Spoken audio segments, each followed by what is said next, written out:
এক নাম্বার যিনি হয়েছেন, তিনি একটা উট আল্লাহর রাস্তায় কোরবানি করলে যে সওয়াব হতো, সেই সওয়াব তার আমলনামাতে আল্লাহ পাক দিয়ে দিয়েছেন। এত আস্তে বললেন? একটা উটের দাম কত জানেন? একদম নিম্নে 5 লক্ষ টাকা। 5, 6, 7, 8, 10 লক্ষ টাকা একটা উটের দাম। তাইলে আপনি 5 লক্ষ টাকার পুরস্কার পাইলেন, যিনি আজকে ফার্স্ট হয়েছেন। আলহামদুলিল্লাহ। যে কোনো জুমার মসজিদে যেই ব্যক্তি সবার আগে মসজিদে চলে যাবেন, ওই তার আমলনামাতে আল্লাহ পাক একটা উট কুরবানি করার সওয়াব তার আমলনামাতে দিয়ে দেবেন। এই ঘোষণাটা যদি সরকারের কাছ থেকে হতো, যিনি সবার আগে মসজিদে যাবেন তিনি 5 লক্ষ টাকা পাবেন, আমি নিশ্চিত এই 1 সপ্তাহের মধ্যে এই মানুষটা মসজিদ ছাড়তো না, যে আজকে জুমা পড়া বসছি, খানা পিনা তোরা যারা আসুন বাড়ির থেকে দিয়ে যাইস, আমি 1 সপ্তাহ আগামী জুমায় ফার্স্ট হওয়ার জন্য 1 সপ্তাহ মসজিদ বসে থাকবো। আল্লাহু আকবার। আমরা জানি না, আবার জানলেও হয়তো ভুলে যাই সবার আগে মসজিদে আসার কত গুরুত্ব। জুমার মসজিদে আগে মসজিদে যাওয়ার কারণে আল্লাহ আপনাকে আমাকে কিছু বোনাস সুযোগ দেয়। হয়তো নগদ হাতে পাই না। আচ্ছা, আমি একটি উদাহরণ দেই।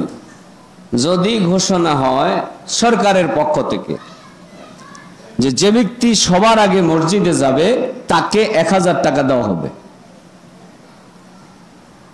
আমার মনে হয় ফজরের পর থেকে লাইন শুরু হবে। কি বলেন? বলেন না, হবে কিনা?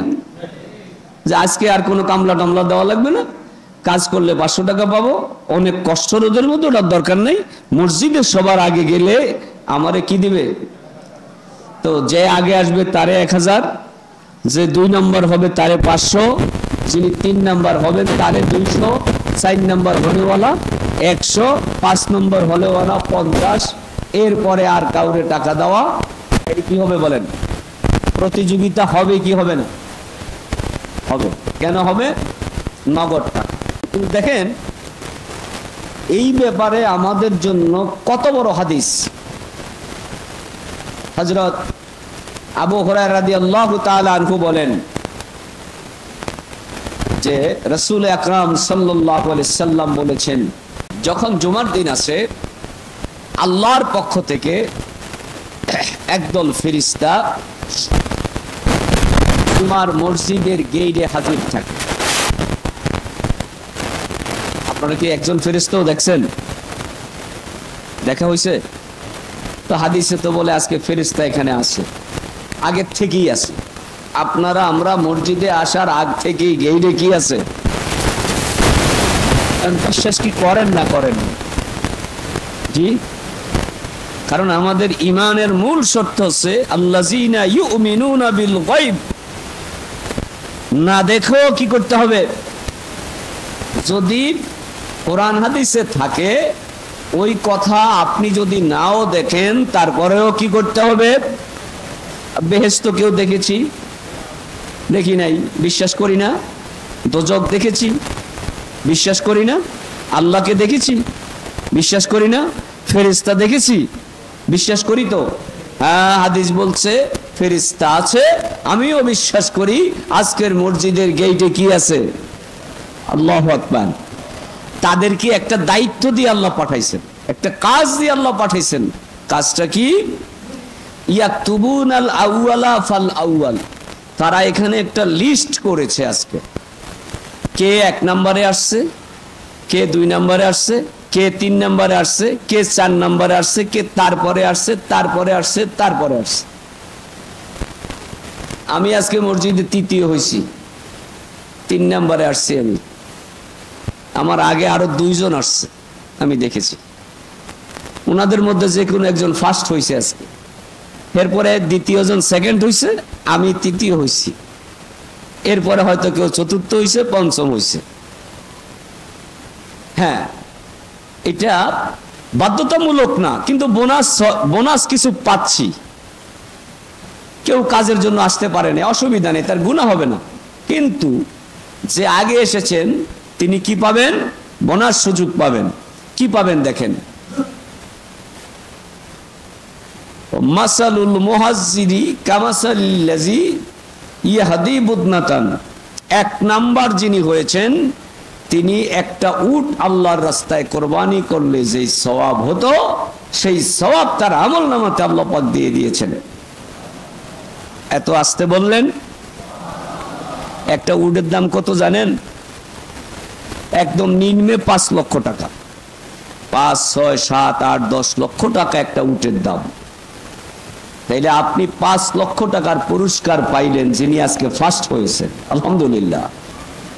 যে কোনো জুমার মসজিদে যেই ব্যক্তি সবার আগে মসজিদে চলে যাবেন, ওই তার আমলনামাতে আল্লাহ পাক একটা উট কুরবানি করার সওয়াব তার আমলনামাতে দিয়ে দেবেন।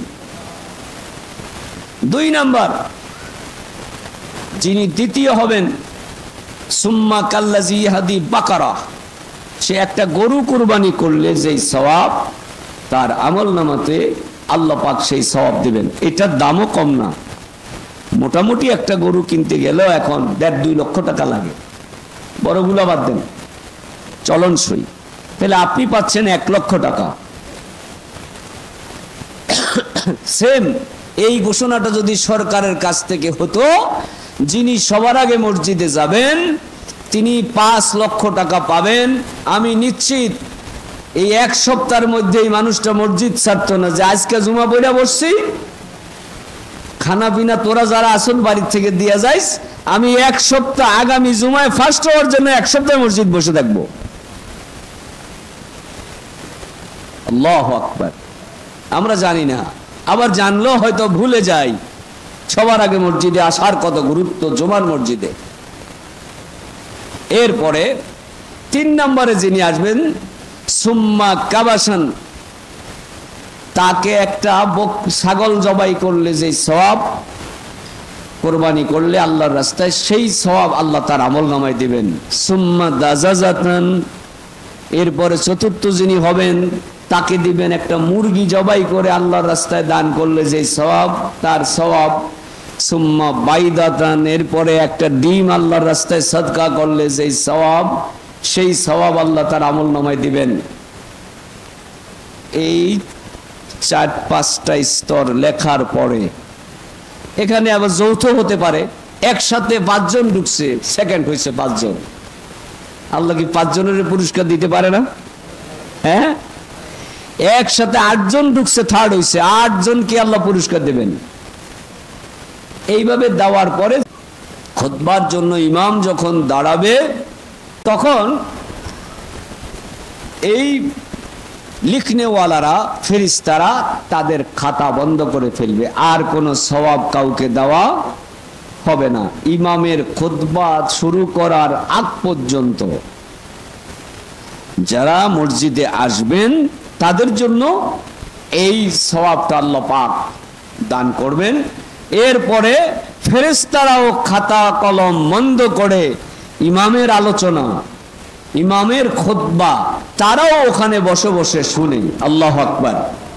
কারণ খুতবা শোনা ওয়াজিব বিধায় ওই সময় ফেরেশতাদের কোনো লেখা আর হয় না, তারা এই খুতবা শ্রবণ করেন, খুতবা শুনেন।